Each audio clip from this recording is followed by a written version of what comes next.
All right, guys, welcome back to the second episode of Random Talk. Yep, Random Talk, that's what we're going to call it. Last episode, we didn't have a name, but finally, we've decided we're going to call it something, at least something. So, we're back again, and thank you so much for showing all the love for our first episode. So, we're back again with the second episode, and as usual, I got my partners in crime with me, Manish and Anuj. Hello. So boys, say hello to Hey, everyone. hey everyone. Yeah. So that's Anuz. The first one was Manish. And apart from these guys, I have some special guests today who will be joining us and who we will be discussing about a lot of interesting topics today itself. So first, I'd like to introduce our international friend, what we would like to call him. He's from Britain, England, and he has been living in Nepal. He's been involved in lots of social work with students and children's, and he is involved in teaching industry as well right here in Nepal itself. Edward. Hello, Edward. Oh, hi there. Hi there. So is there like just for our listeners, please tell them something about yourself, just quickly. Yeah, my name's Ed or Edward. You can call me Ed if you want, for short. Right. And I've been living in Nepal for 4 years. I've taught at different schools here, colleges, and also um, taught IELTS for adults. And I've Okay. been involved with social work, sponsoring Mhm. needy orphan children here for the past 5 years or so. All right. Great. Great work And that you're I love doing, your Ed. country as well. Yeah. We do as well. Thank you so much. So, and next guy that we have today joining us is he's been involved in finance, economy industry. He's been head of finance with Vivo Mobile, and he's a great guy, and he's been really vocal about the economic impact this situation is going to make in our country going forward and stuff. So I wanted him to join today. uh, so we have with us Prashant Kafle. Hello, Thank you, Prashant. Sajeev. Hello. Yep. So just let our guys know a little bit more about you. Anyone, everyone listening. Okay, like Sajeev just told you that I work as a finance manager for Vivo Mobile Nepal, and I have also been working with organizations that deal with a different kind of analysis, and I have managed different business portfolios as well. So I'm very happy to be joining Mm-hmm. in this podcast. Thank you. Right, thank you so much. And Prashant, from what I understand, like you have dealt, or let's say have been involved with lots of other business organization. You have looked around their finances hmm from past, and you have been in this let's say accounting industry. Or how do you call it? Like the industry that you are involved in. What Okay, so exactly is the term that we call it? It's actually not accounting. I'm involved in financing. I Mm-hmm. that Yes, I'm is sorry for that, for the mistake. Yeah. no, no, that's okay. But accounting is also one part of financing, and definitely like Mm-hmm, mm-hmm, if we see uh, the industry, there's no name as such what industry, because every industry requires a finance department, because that is the main motive of every yeah. organization. So according to me, Mm-hmm, being a mm-hmm, finance guy or being a finance manager, there are many more responsibilities, not to one single industry, but all the group organization as a whole. mm-hmm. All right, great. So thank you. And so starting this, let's let's start from the beginning itself. The beginning of lockdown, let's call it, or the beginning of the the COVID-19 situation, which escalated so quick, right? Mhm. Uh, First thing, let's say like when the lockdown started, when government decided to lock the whole country down, people were divided into two categories. There were people who were praising this move by the government, and they were saying that this is a great move by government taken at a very right time. And Mhm. again, there were people who were let's say criticizing the government for taking this step too late, and making too little effort from their end to, like, let's Hmm. say, to work on this for the COVID-19 situation. Like, people were even calling government taking the situation very lightly.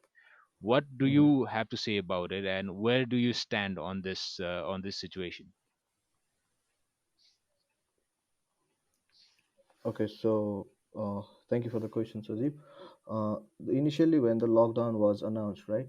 Uh, Definitely, we all thought that it was really late when the lockdown was actually announced, because being such a close country from China and having many Chinese come come and go day by day during COVID situation in China also had proposed a great threat to our country.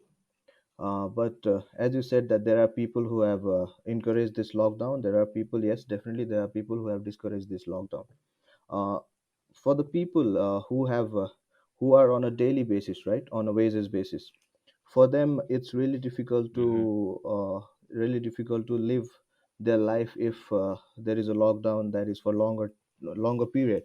Because as you see, since Mr. Edward, who is from England, he can also maybe give some insight on that, because in other countries like US, UAE, UK, in all these countries, the tax you have which you pay to the government is actually used towards the general public during these kind of situations.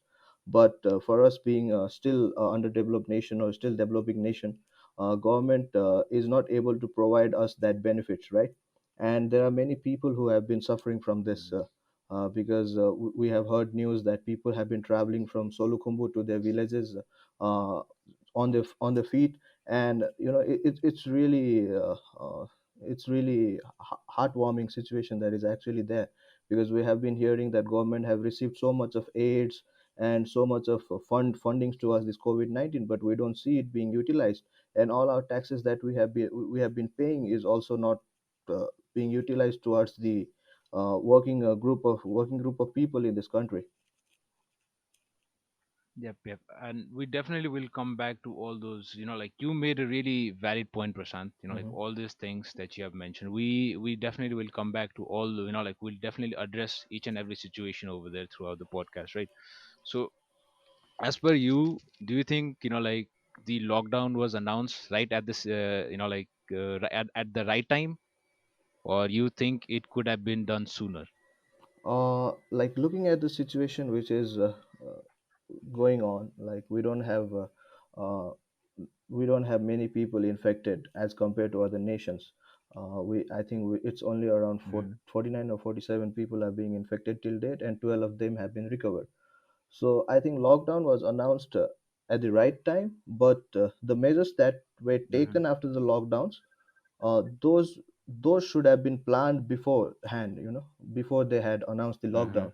Hmm. They should have had the proper planning of Okay. what kind of medicines they should be bringing, what kind of equipments they require, because that would Hmm. have also saved a lot of time and money as well. Hmm. Right, right, right. Completely agreed. Completely agreed. And Edward, Yeah. yeah, what is your take on this? Like, are you aware about the situation in Nepal? Like, do you ever compare the situation going on in Nepal and situation going on in UK? Yes, I do, because obviously both countries are Yeah. facing the same threat. Just in the UK, it's a lot Mm-hmm. worse. Yeah. And I think the UK Because lockdown UK, was implemented. Sorry, yeah, yeah, I'm sorry. Go on. the UK lockdown was implemented the same week as the Nepali lockdown started. But I think Yeah. the lockdown in Kathmandu has been stricter than the one in the UK. Mm-hmm. Mm-hmm. So let's say, But like, UK lockdown started on 23rd March, right? And lockdown in Nepal started around the same day, same week. And like, at the time when UK lockdown started, like, I believe in UK, like, the prime minister was infected already, and Prince was infected already, right? And yes, let's yeah. say, was it before the lockdown started, or was it after, like, they got infected? Well, I don't have the prime actually, like. minister, the prime minister only Uh-huh. became his situation only became serious during the lockdown. Yeah. So, Okay. which is pretty worrying. But it's more the fact All that right. 20,000 people have died in the UK now. Yeah. Over Yeah. 20,000 have died in the UK Hmm. since the first case of coronavirus was recorded there. Whereas in Yeah. Nepal, there's only been, Hmm. as of today, 51 cases 51. and Correct. 12 have recovered. So Hmm. there's a big difference, and it's just Hmm. very fortunate that Nepal has been much less affected because Hmm. I always worried with the limited resources in Nepal and Kathmandu that if there's Uh-huh. a big outbreak, it could be very serious and affect a lot of people. Yeah. Yeah. Right. Right. And Like. there's been criticism about testing has been quite slow in Nepal. A lot of people didn't believe that Hmm. there's so few cases that the government is hiding Hmm. it, and Yeah. all these type of things. That they can't trust the data. And Hmm. but I think the Nepali government, I think it brought about the lockdown at the right time. It was quite hard to Hmm. decide when exactly, but it's a difficult situation because many people have been affected. They can't go to work anymore. They're not earning. Yeah. Right. Um, Right. most of the industries are shut down. Children can't go to school. They're now starting to learn online in the past few weeks, Mhm. which is not the Yeah. same. So So that is exactly where I was coming to. Like you have been involved in education industry. Like you've like you have been involved with lots of students in Nepal itself. And for yes, last month, let's say about 30, 33, 34 days today, like all the schools, colleges, and everything has been closed. What kind of impact do you see this situation making in students or their like, or their career or their future? Like how is this going to affect them? I hope it won't have a serious impact upon their future or their career, but obviously it has delayed things a lot because like Yeah. SEE students can't take their exams. There's also Hmm. exams for plus two and college students, and they can't take their exams. It's all on hold.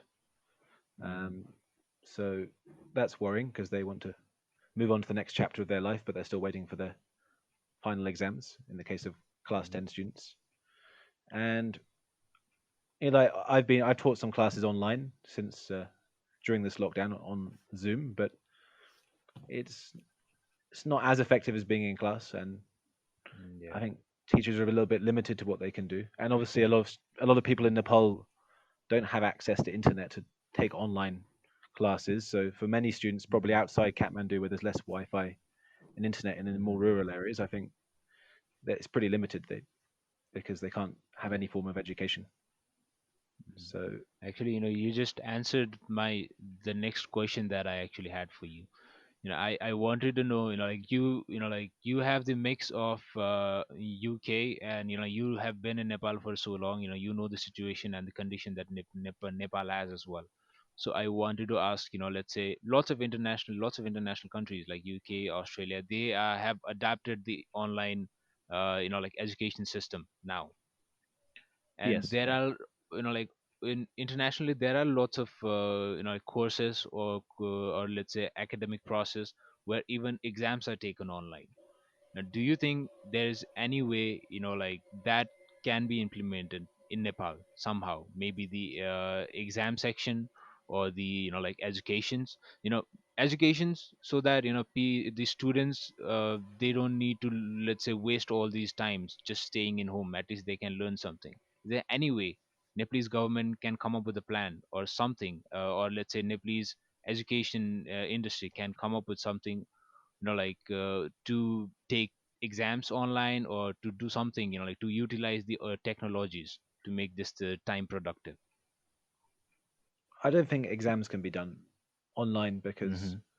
these exams are supposed to be for the whole country, and a lot of the country can't Yeah. have access to internet. I think it's access to internet is the problem, and Hmm. using mobile data is too expensive if you want. So I don't think it's practical for everybody, but for those who have internet, it's an option. I think it's for more developed areas where there's internet connection, then classes can run. And I hope the Hmm. government, not just I know private schools are encouraging teachers to take online classes, but I hope the government are encouraging government schools and teachers to encourage online tuition as well, online teaching. Hmm.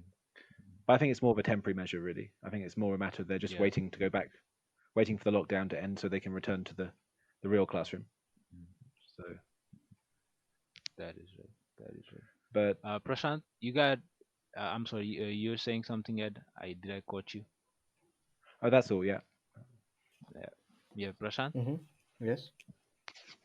Yeah, I know that like you have not been involved in education stuff, or but like, do you have anything to add on this section? Like that what Ed just said. Yeah, like Ed just highlighted the point that it's not very practical for all the students to be doing online exams since not all part of the country is developed and equipped with the internet system, right? So I think it's up to the policymakers who are involved in the educational field to come up with some kind of constructive solution that can provide students with both the learning opportunity as well as the opportunity to give exams and move ahead rather than just staying idle and just waiting for this pandemic to get over. Mhm. Right, and apart from that, like what on a national level, like what kind of effect do you see this situation, like this pandemic making on Nepalese economy itself? So this pandemic in Nepal, the lockdown started just a month ago, and in other countries such as Italy and China, it had started before that. And I have one small data that I have collected. It is Hmm. based on the findings that what has happened after the pandemic has started, right? So in March 2020, like more than 10 million Americans they lost their jobs, and the employment rate Yep. of United States might hit up to 32%. Another thing is in India, there are millions of workers, migrant workers. They have left the work. They are unemployed. And next is in Canada, there are around 44% of Canadian households. So they have experienced some type of job loss or some kind of layoffs, right, from their country. And in Spain Hmm. as well, there are nearly 900,000 workers. They have lost their jobs. So this has actually created a lot of unemployment globally.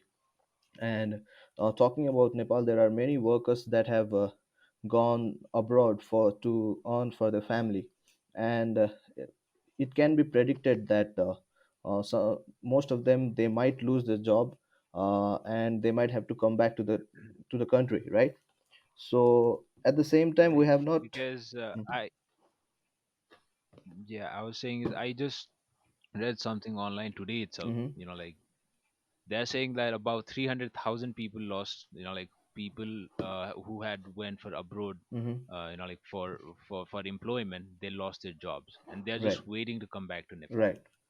Tell me, like if all those 300,000 people comes back to Nepal, Mhm, and at this point of time when like in Nepalese industry itself, people are losing their jobs left and right. right.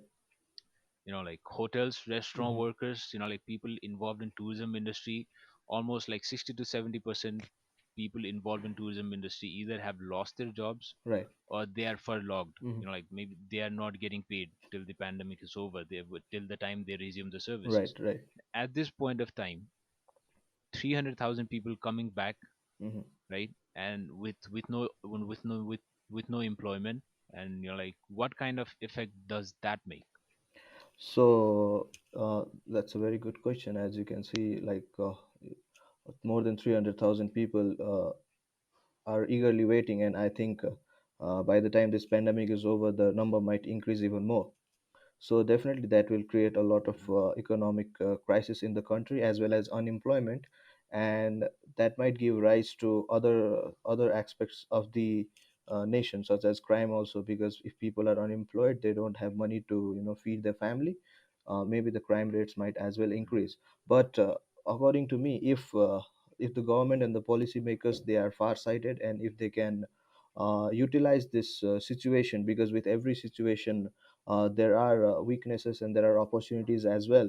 So from the opportunities perspective, if you see the workers which were working abroad, right, they have acquired knowledge there how to do the things in different way by utilizing technology and being more efficient, right? So same thing, if government can provide them with the opportunity of loans or some kind of business opportunities for them to work and utilize their skill which they have learned abroad, I think that will definitely help the nation grow, as well as the unemployment rate might also reduce. So this is the one solution for that. All right. So what you're saying is, if government can come up with a plan Hmm. where they can, like in-house employ, if they can increase the employment opportunity within the country Right. for the people who are coming back and people who are here, so that might be a solution. Yeah. But let's say, like if that is something which government should have done long time ago, don't you think? Like we have been losing manpowers Hmm. which could have done so much great for Nepal itself. We have been losing them for to abroad countries for years and True. years True. now. And I just read, like a couple days back, this till last month, Hmm. the remittance collected, Yes. like from, let's say, like sent by abroad workers, Hmm. it reached about 5 kharba. Hmm. So can you translate what, like what is the in millions or billions, what 5 kharba will be in millions? Five Because Kerber, you're the finance guy, uh, right? So five Kerber will be, uh, wow, that's too many zeros in that. yeah, too many. So I'll That's give too many you zeros. the, let's say I have somewhere over here. Give me a second. It was 5 kharba, right? And as per the finance minister, I saw like let's say I saw this interview of finance minister. He mentioned the total, like overall budget of Nepal is 9 kharba. Okay. So that means like we are getting more than 50% of the amount of our budget from remittance itself. Hmm. Right. So thing is, look, this is a global pandemic which has affected all over the world. Hmm. People are losing jobs, and like the economy will be affected all around the world. Okay. And so people who are like who are abroad, Hmm. they are definitely going to get like going to have economical problem. They Right. will definitely, so remittance is definitely going to go down. Yes. Yes. Yes. And on top of that, 300,000 people who used to send all this remittance are coming back home Hmm. with nothing on their pocket, Right. right? And if we see in-house Hmm. within the country, what we see is tourism industry. Only God knows when tourism industry is going to resume. Right. Almost 70 to 80% have lost their jobs, Hmm. so that means no steady income. Right. At this point of time, like where do you see the Nepalese budget going, or where do you see the Nepalese economy going? Because from here we see about like we have lost, like lost so many sources of income Hmm. which used to like to support our economy right here. Right. The point that you have highlighted is really true. But if you see, uh, the first thing that the government should think about when this pandemic is over, or during this pandemic, to keep the economy stable is help the organizations and especially the small and medium enterprises to maintain their liquidity, right? The buying power and the purchasing power of the goods. Like they should bring up with some kind of plans from Rashtra banks or other banks. Even the government can also provide some kind of subventions to these SMEs, so that they can function properly, maintaining their liquidity. And we have also gotten a notice from Rashtra Bank that business organizations, they can pay their loan after, like this April's repayment, they can do make in July, right?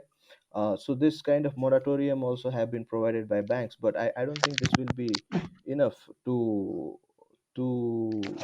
help help check the situation that is coming forward. So the best plan and the best idea for all the organizations and the government should be, like we have to keep the liquidity stable. And so our main source of expenses is imports, right? We import lots of materials, lots of things are imported rather than exporting, right? So government should come up with some kind of plans to monitor these kind of imports, what kind of imports are necessary for the country currently, so that government funds can stay inside. And the once the liquidity and the cash position is normal, then maybe government can focus on increasing the imports of other kinds of materials which are not basic needs or essential for the general public. So I think maintaining liquidity will be the first priority for all the organization and government as well. Mhm. That is first. And what about people who will be unemployed? Like, what should be the next step for them? Because there is a possibility that Hmm. some line of work which is going on right now, that there is a possibility that those line might not be recreated again. Right. There's a possibility. Hmm. Let's say, for example, like there might be a guy who has been, who has been involved in trekking Hmm. for like forever. Like Right. he might have been in let's say involved in tourism industry for like decades. Hmm. But now, if we see, tourism industry might not reopen for next 1 year, Yeah. True. so he does not know anything else. Hmm. He only know how to like interact with tourists and how to take people, like let's say around, and how to show people around. But Right. if there is a condition Hmm. that the tourism industry might not be reopening Hmm. for next year, then he doesn't have any option. He doesn't know anything else what to do. Right. So in that situation, it's all up to the government and the policymakers, how they utilize Hmm. the upcoming budget. Like they should definitely separate certain budget for people those who had lost their jobs due to this pandemic, and the possibility for them to regain in the market is very long term. Then in that situation, I think government should separate some kind of budget for these kind of people and provide them with the required subsidies and required benefits from that, because uh, in national economy, if you see that all the industries are equally contributing, the most being the service sector industry, uh, then the factories and other industries, and SMEs, right? Hmm. So Right. basically is you just have to separate some kind of budget for the people so that they can live their daily life, and they don't have to face the liquidity problem, which I had mentioned before. So I think government should separate some budget for these people and then start making some plan accordingly. That's right. So I like to come back to Ed once again about this Yeah. situation that I just mentioned. Like the unemployment growing, unemployment rate is going to be high. People unemployed from like abroad are going to come back, right? And as you, I wanted to ask this question because you are involved in education industry, and there will be lots of fresh graduates, like at by the end of the year. Where do you see them? Like there are people who are experienced for years, with years of experience, unemployed. There are people who have international experience, they are back again and they are unemployed. And there are people who just graduated with 0 years of experience. When they go out to get a job, or let's say when they, like let's say go out in the job market, what do you see their future is? I still think there will be a tendency for some to go try and look for work in developed countries because of Hmm. if the situation in Nepal after this pandemic is over is if the economy is not doing very well, there's a lack of jobs, high unemployment. Uh, Hmm. Hmm. especially recent graduates will continue the current trend and look to do a further degree abroad and try and get PR Hmm. in other countries Yeah. where there's more economic opportunities, more Hmm. job opportunities. Yes, I was So, I was exactly coming to that, Ed. Like about the abroad studies itself. What is the but situation they, right now? Like like the visas, people applying for abroad studies, like due to the lockdown, it is down for sure. Like, but let's yeah, say from the international countries itself, from UK, Australia, those are the, like one of the, those are two of the main countries where people usually apply for abroad studies. Canada being another one, right? Are, like, the condition in this kind of condition, are they still issuing visas for students right now? I don't believe so because I Yeah. work with the Hmm. consultancy and no students have got visas to Australia. since the lockdown, Hmm. because there's no Right. point if the whole country is locked down and there's flight Definitely. restrictions and there's high risk, then Hmm. I think it'll take a number of months before they'll start allowing students to go abroad now. I think, Hmm. and even the IELTS test is closed down at the Hmm. moment. You can't take the IELTS test Yeah. in Nepal, which is one of the main ways Hmm. to be tested for your English to go abroad. So Hmm. only when these things So restart, in then this but situation, it like depends. let's say, like, yeah, Ed, I'm so sorry. I'm interrupting you there. Just please go ahead. But I think this is also this problem of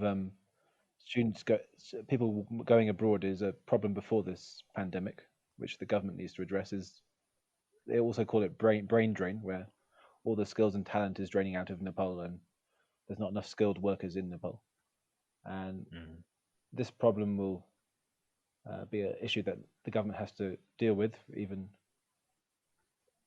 after lockdown, because whether even before there was this issue of too many people going abroad and not enough skilled labor. So I think there's a broader questions of how the country can develop if people keep going abroad, and I think it's also a question of creating more opportunities for young people to stay in Nepal and probably better working conditions, better salary, better pay.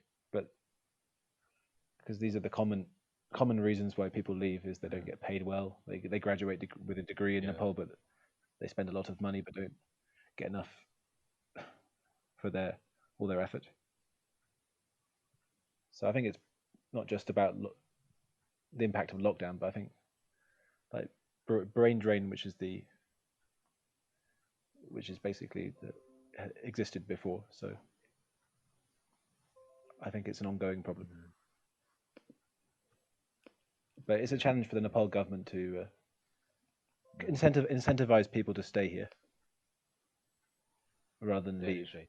in mass numbers. Hmm. So talking about this, I like to come to Anuj. Anuj.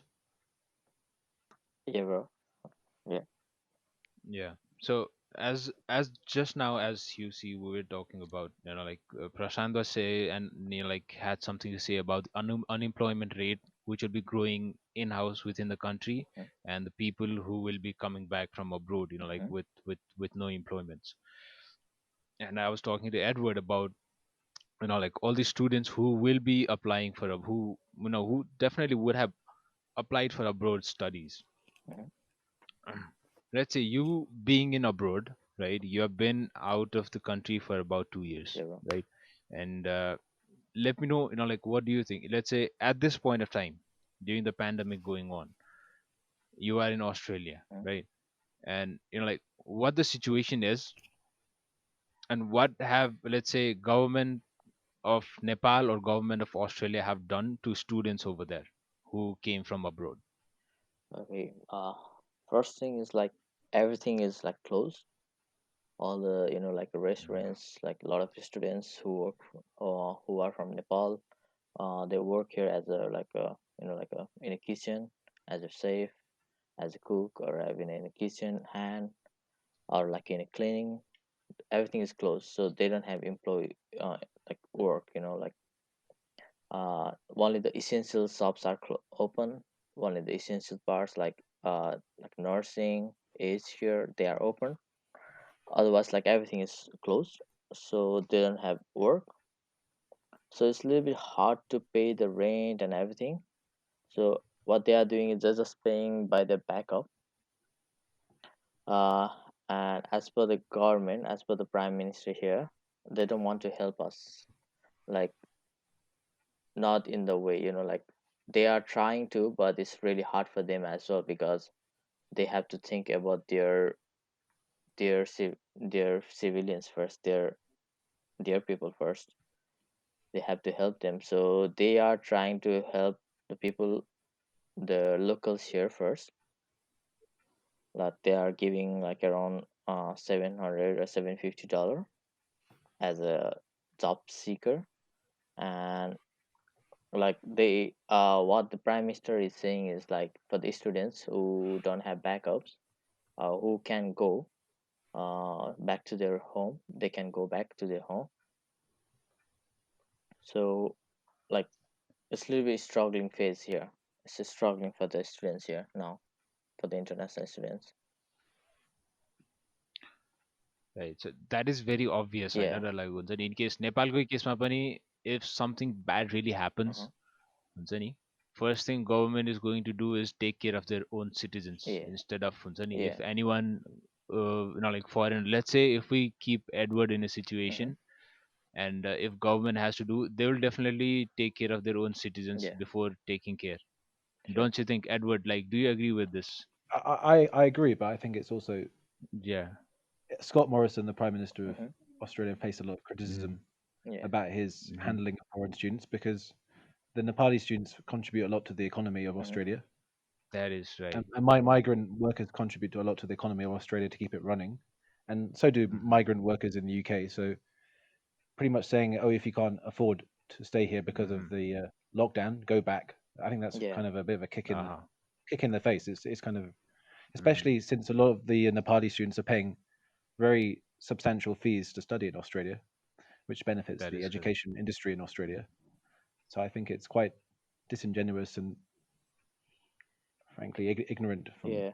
Like to have such a policy. everybody Yeah. is really criticizing Scott according to his like what he said, like to go back home. But Mm-hmm. still, you know, like the country, like especially the countries like our country, the third world countries, is always hard. We are always down, you know, like whatever he says, if you want to, then also we can't go back home because of like how much money we lend to come here in Australia. So it's really hard for them to go back home. They are just waiting when it's gonna open so that they can go to work and then earn money so that they can at least pay for the loans they have taken, like educational loans. Like I'm 100% sure Scott is like aware that a lot of students who come here for work, they don't have like you know like proper income in Nepal comparing to the Australia. So and they have come here with the loan, educational loan, and like a lot of struggles. So it's really hard for them to go back home. So yeah, it's really like bad that how he said to go back home. And I'd be interested to hear what the Right. universities in Australia, what their attitude is, because I don't think they'll probably agree with him because Yeah, they want Mm-hmm. their students from abroad to stay in Australia and obviously be well supported. it's Mm-hmm. affecting So everyone, not only universities, but it's affecting the real estate here as well. You know, like a lot of the real estates who are like in a commercial way to like to earn money, especially from the students, they will be mm. really affected. Like maybe around 80% of real estate will be affected just because of students going back home. Yeah, Mm-hmm. You mean students not paying rent, yeah, not not paying living in rent, and accommodation? if they go back home, then obviously like it's gonna be really struggling for everyone. Like Australia is like Australia is kind of made with international people, international immigrants. So the country like Australia is like a new country to the world. Mm-hmm. So it's around 80% made up with the international people. So all the international people, if they think they are not getting any benefit from the Australia, then when they go back home, then Australia will be really like affected with that thing. Yeah, So I think it's also an interesting question about yeah, people paying rent, um, Yeah. because in Nepal the government was talking about la- laborers should not be subjected to pay rent yeah. during this lockdown period. So yeah, what happening here is like we can apply for the rent, you know, like discounts in a rent, but it's just backdated. So if the like it's not compulsory, we will just be negotiating with the real estate, I mean the owner of the apartment, and if the apartment wants to, then they can give us some discount, but that will be just backdated and we have to pay them again when everything goes All normal. We right. have to pay them again. Yeah, we have to back. Yeah, Which will be more financial burden later on. So that won't Yeah, really it will help you. be, like, because let's say instead of paying, for example, let's say like you pay $200 every month, Hmm. but and like you push the rent back, but once the lockdown opens, you'll have piles of, like Yeah, you'll have couple of months rents back, and you got to pay all of them, like at once. yeah, That'll be even, like more let's say worse. that'll be even more harder Yeah, than, yeah, like paying in a monthly basis. especially for these rents. Yeah, Talking the same context, yeah, talking to the same context, right? Edward, I want, like, just out of the topic, I wanted to know, as you are involved, you teach, like IELTS to lots of people. How many percentage Yeah. of your IELTS student, like are applying abroad for studying, to who really want to study abroad? They are not, they don't want to go abroad, like to make money or to be, let's say, like to settle down over there, but they just want to study. How many percentage of your students are, like are in that category? Well, I think majority of students who take IELTS want to study abroad. I think most of them do it to study. In terms of students who want to study but then stay in that country where they have been studying, I think I would guess it's a majority of students plan not to come back to Nepal.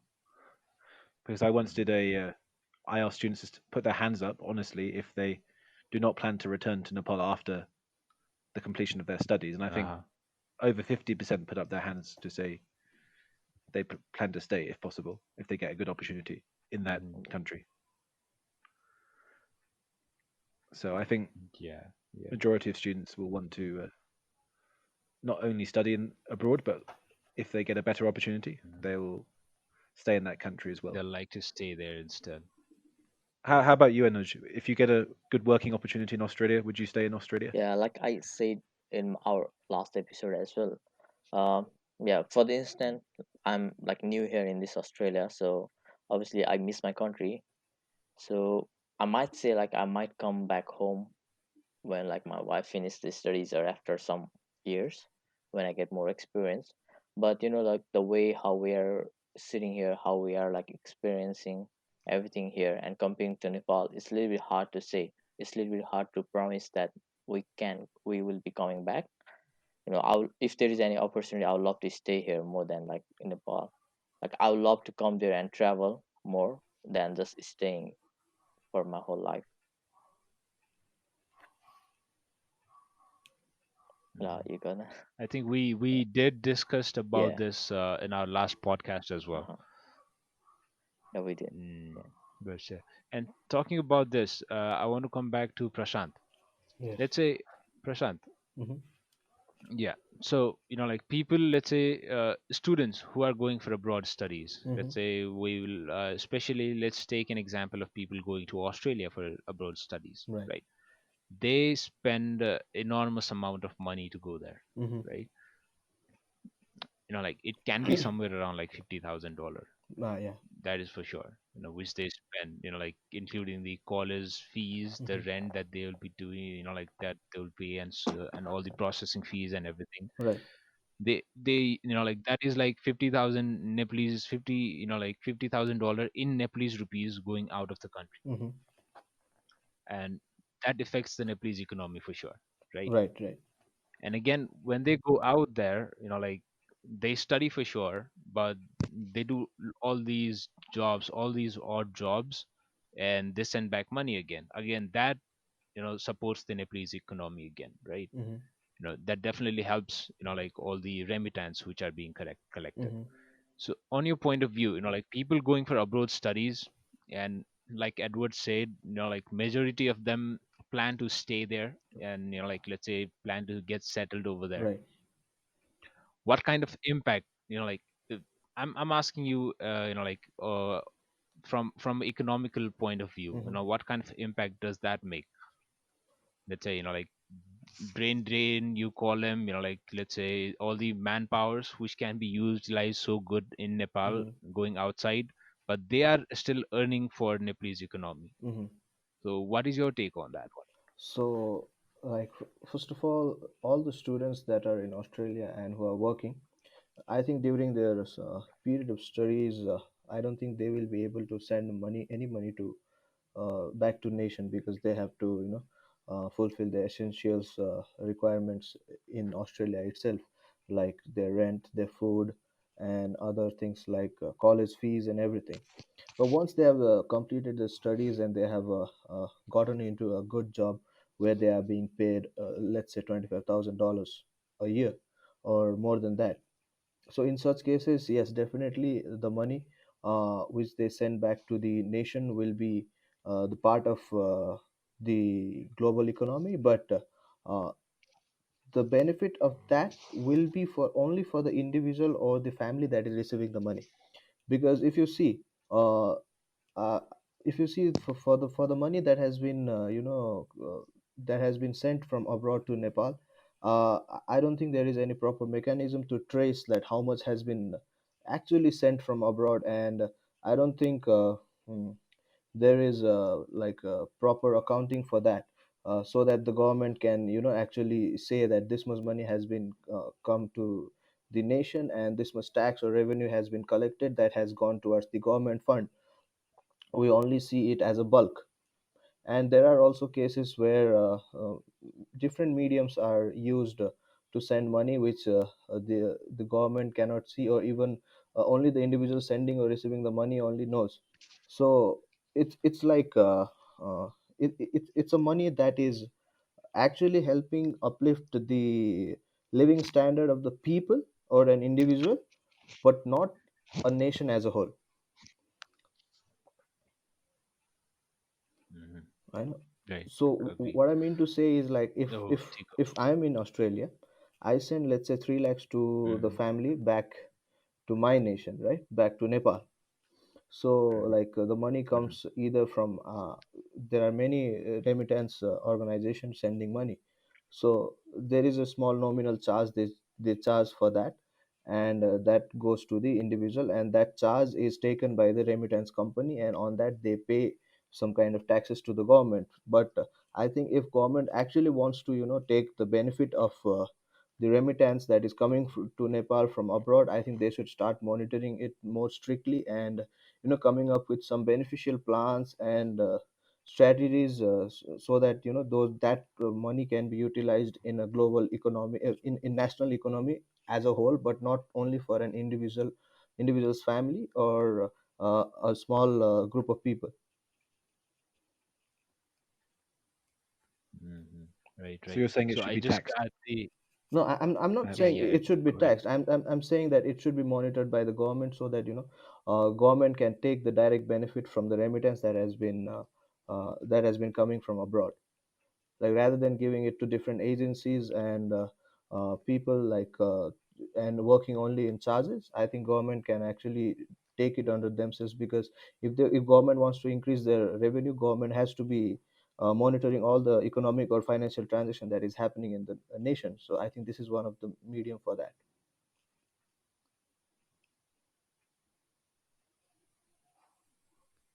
Like how fair will it be to tax these students? Like they, like actually went out there to Hmm. study, Yeah, right. right? Right.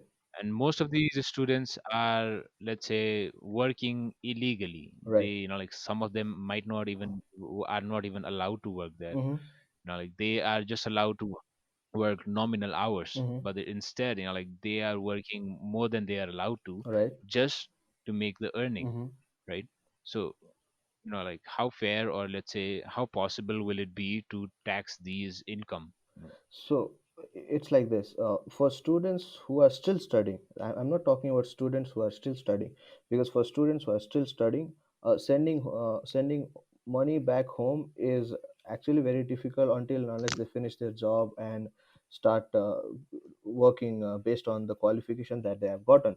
But still, if there are some students working extra hours, making money and sending it to Nepal also, in that situation also, definitely government has to monitor all the financial transaction that is happening in the nation.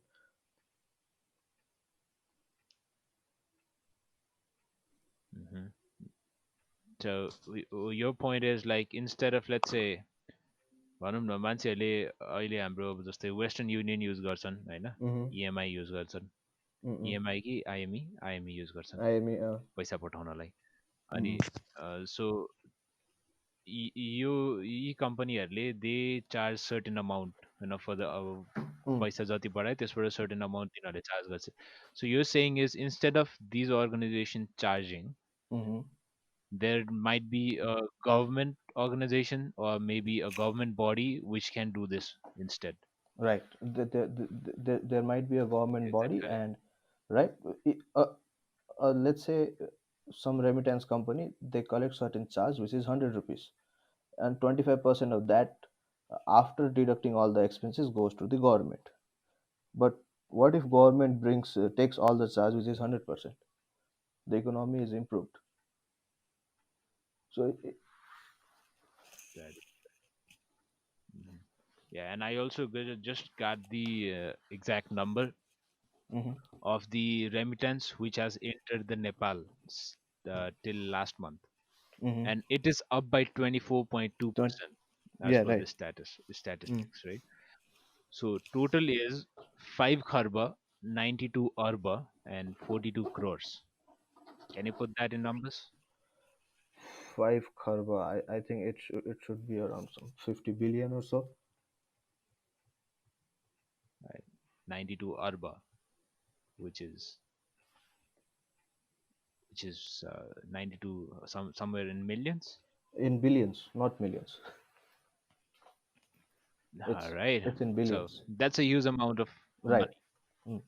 which we are getting, like which is entering Nepal through foreign employments and Hmm. stuff. Like, But and your I'm point is like, I'm saying, like, how much of that has actually benefited the national economy? Yes, the remittance, of course, it came to Nepal, right? People who were working, who are working abroad, they are sending money. Yes, definitely they have paid tax in the nation which they have already they have earned the money. They have paid the tax over there, and they are sending the money to Nepal, right? But the thing is, uh, mhm,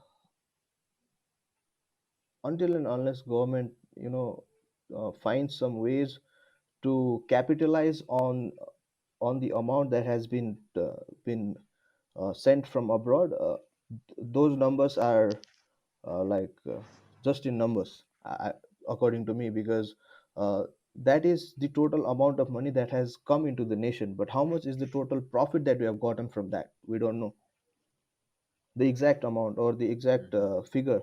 We don't have, because that has been divided into different organizations, right? There are different organizations mhm. doing the remittance, and those organization, it has been divided, so That is there is right. no certain amount or percentage to help us know that this much amount is the total benefit to the nation, or this is the profit that we have earned from all the uh, foreign employments.